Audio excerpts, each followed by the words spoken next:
دوستو اس ویڈیو میں آپ کو بتاؤں گا کہ تھائی لینڈ میں فٹ بال کی ٹیم جو کچھ بچوں پر مشتمل تھی یہ غار میں کیسے گئے، ان کا غار میں جانے کا مقصد کیا تھا اور یہ وہاں کیسے پھنس گئے۔ دوستو میں اس بارے میں آپ کو ڈیٹیل سے آگاہ کرتا رہوں گا۔ آپ پلیز میرے چینل کو سبسکرائب کیجئے اور ویڈیو کو پورا دیکھیے گا۔ آگے چلتے ہیں ویڈیو کی طرف۔ اس مرحلے پر ہمیں یہ تو معلوم نہیں کہ ٹیم نے ان غاروں کا رخ کیوں کیا تھا۔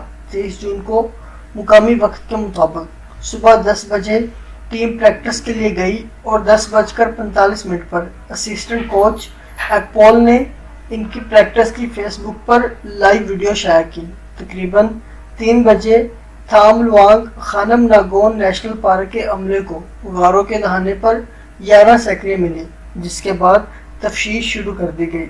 بعد میں لڑکوں کے والدین میں سے ایک نے عملے کو بتایا کہ وہ اپنے بیٹے سے رابطہ نہیں کر پا رہے۔ ابتدائی تلاش اتوار 24 جون کو رات 1 بجے شروع ہوئی، جب اس سے پچھلی شب 10 بجے مقامی پولیس کو بتایا گیا۔ تاہم مقامی میڈیا کے مطابق بچے غار میں اپنے ایک ساتھی کی سالگرہ کے سرپرائز کا انتظام کرنے گئے تھے۔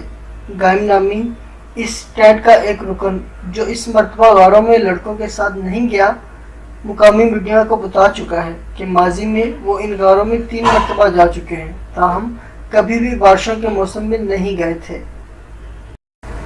ان کا کہنا ہے کہ وہ ہمیشہ غاروں میں جانے سے پہلے مکمل تیاری کرتے تھے، جس میں وہ جانے سے قبل کھانا کھاتے اور ٹارچ لائٹ لے کر جاتے اور اس بات کو یقینی بناتے ہیں کہ وہ جانے سے پہلے کھانا کھا کر جائیں۔ ٹیم کے غاروں میں جانے کے تھوڑی دیر بعد ہی مونسون کی بارش شروع ہو گئی۔ جنگل سے آنے والا پانی غاروں میں بہنے لگا اور غار کے داخلی مقام کو بند کر دیا۔ جیسے غاروں میں پانی چڑھنے لگا، لڑکوں اور ان کے کوچ نے کسی اونچے مقام کی تلاش شروع کر دی اور مزید اندر جاتے رہے۔ تھام لوانگ غار 10,316 میٹر طویل ہے اور تھائی لینڈ کے چوتھے طویل ترین غار میں سے ہے۔ برٹش کیریب ریسکیو کونسل کے بل وائٹ ہاؤس نے بی بی سی کو ایک انٹرویو میں بتایا کہ غوطہ خوروں کو 1500 میٹر تک جزوی طور پر سیلاب زدہ غار سے گزرنا پڑتا ہے۔ دوستو اب میں آپ کو ان غاروں کے متعلق تھوڑا سا بتاتا ہوں۔ غار کے بارے میں مقامی روایات یہ کیوں بھول بھولیوں کی شکل میں ہیں۔ ان غاروں کے بارے میں متعدد ملتی جلتی روایات موجود ہیں۔ ان غاروں کا نام تھام لوانگ کن نم نانگ نون ہے، جس کا مطلب پہاڑ پر سوئی ہوئی خاتون کا غار، جو کہ ایک دریا کے جنم کا مقام ہے۔ اس کا یہ نام کیسے پڑا، اس حوالے سے ایک روایت جو کہ عام ہے آپ سے شیئر کرتا ہوں۔